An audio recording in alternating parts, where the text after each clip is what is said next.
Good morning, YouTube. All right, today I'm going to show you how to make dirty rice. And boy, are you going to be glad that I'm going to do this. It is amazing. All right, you're going to want to make this one. You're going to want to make it twice, 3 times. It's just phenomenal. All right, let's cook, y'all. We got a family to feed. All right, so we're starting our dirty rice with the rice. All right, listen. I use a rice cooker. That's just all there is to it. It's the easiest thing on the planet, and I knock this stuff out 3 or 4 times a week. Love it. If you don't have a rice cooker, put it on the stove. Bring it to a boil. Don't take the lid off of it and let it simmer for 20 minutes, okay? Otherwise, just throw it in there and let it do its thing. All right, so I've got 1.5 cups of just plain old long grain rice, okay? And rice is a food you cook with ratios. It's 2 to 1. So if you've got 1.5 cups of rice, you're going to do 3 cups of chicken broth because you want double the liquid. All right, so to this, dirty rice is a very richly flavored dish, and so starting with the rice, we're going to add about 1 teaspoon of kosher salt, about 1 teaspoon of garlic powder. We're going to throw in a bay leaf, and we're going to throw in 1/2 teaspoon of crushed red pepper flake. All right. This is going in the rice cooker. I'm just going to turn it on. All right, so our rice is in the rice cooker, getting going. I've got medium heat over here, and we're going to do this next stage. We're just going to like brown some stuff off, take it out of the pan, brown something else off, take that out of the pan. So we're going to be back and forth a little bit. It's fine. Don't worry about it. All right, so you can put olive oil in here if you want. I'm using a little bacon grease because that's how we roll around here. If you're horrified by the idea of bacon grease, it's okay.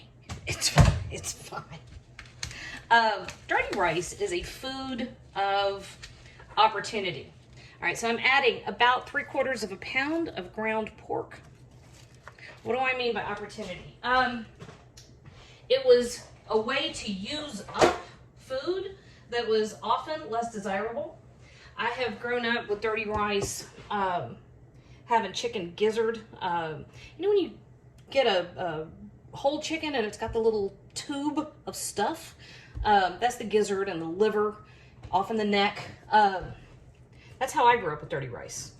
Lots of places you'll see it with a little bit of sausage. You'll see it with a little bit of ground beef. All of those are legitimate, y'all. So it's a food of opportunity. It was a way to make something delicious out of something that maybe wasn't quite as appealing as the higher cuts. All right, so this is all we're going to do. We're going to let this brown off. My skillet's not wanting to heat up fast. Oh, here it comes. All right, so we're just going to sit here and stir this until this ground pork is brown.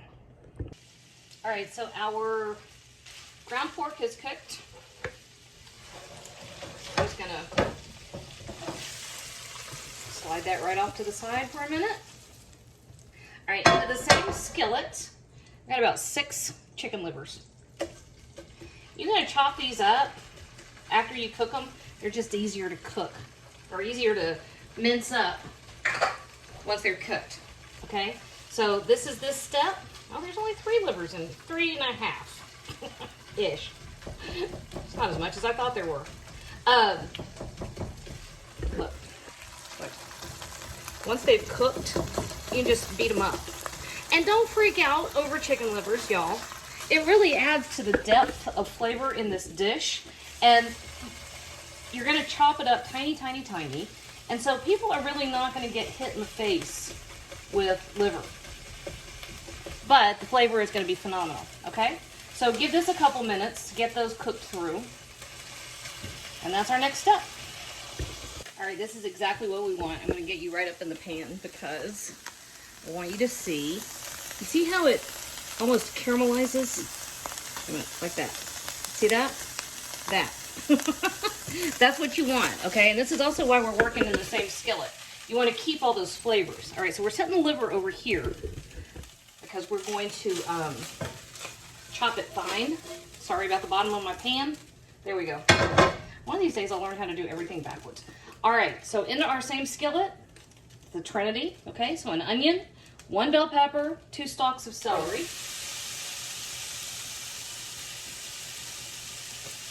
And that's going to go in here with about 4 fat cloves of garlic. I'm going to add, at this point, where to put my salt. About 2 teaspoons of kosher salt. Okay. So this is going to get 5 or 6 minutes just to get those vegetables softened and fragrant. Perfect. All right. Our veggies. Let's see. See? Nice and soft. Really fragrant. And then you see this beautiful stuff down here on the bottom of that skillet? Okay, this is a non-stick skillet, so you don't want to take a metal instrument and scrape all that up. Whoop. Hang on, I'm getting a phone call. All right, sorry about that. It was those. I tell you, I'm still doing doctor's appointments for 5 kids, my mother and my sister, sometimes my niece, although not too often, and myself. And then you have the cats and the dogs, and I get medical reminder calls 2 or 3 times a day. Okay, so I'm just going to throw in a little bit of chicken broth just to help loosen up a little bit of that beautiful brown bits. Hi, Boone. Little brown bits on the bottom of the pan. And here we go. All right, so here is our sausage browned off. We're putting it right back in there with all of its juices. You want that flavor. And here is, look how fine I chopped up that chicken liver. Boone is home because we're quarantined. We got our vaccination back in April, and then my little girl I got this summer, and kids went back to school, and sure enough, 2 weeks ago, they came home vaccinated and positive for COVID, so we've been in quarantine. Boone's negative. Luckily, nobody's been really sick, so I am not complaining. Just explaining why my children are home in the middle of the day. Okay. Dried oregano. A lot of dried oregano. I love it. I think it is phenomenal. I probably have a full tablespoon. And then a good 2 teaspoons of dried thyme. I'm putting in a good teaspoon of black pepper. Now, we did have a little bit of red pepper flake that we cooked into the rice. And because we cooked it with the rice, it will really, that small amount will really help perfume the entire batch. We're going to add about half a teaspoon of cayenne pepper. Be careful with cayenne pepper. It can really take your head off. And so we want some, but we don't want our food to be dangerous. Okay, so here we are. And from the amount of steam coming out of my rice cooker, the rice is almost cooked. And that is our final stage. So I'm going to turn this down. We're just waiting on the rice cooker to sing. All right, our rice is done. So I'm going to pull the bay leaf out. And here is what we look at. You can see a little bit of red pepper flake.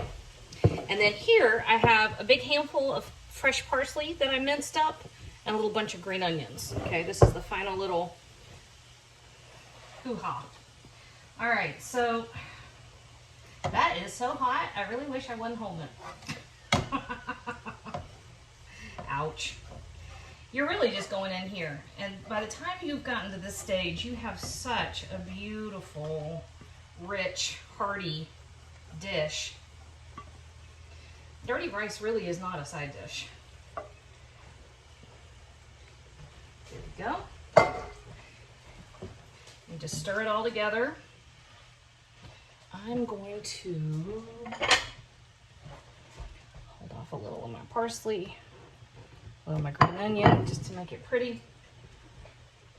And it gets stirred all in here together.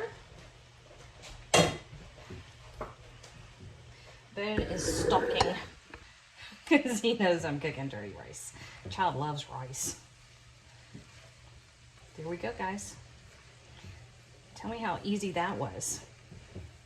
Other than a few minutes just standing and stirring, it really is almost no effort. Okay, how do we do here? We should pretty much have an explosion of flavor. Pretty good, huh? Oh, man.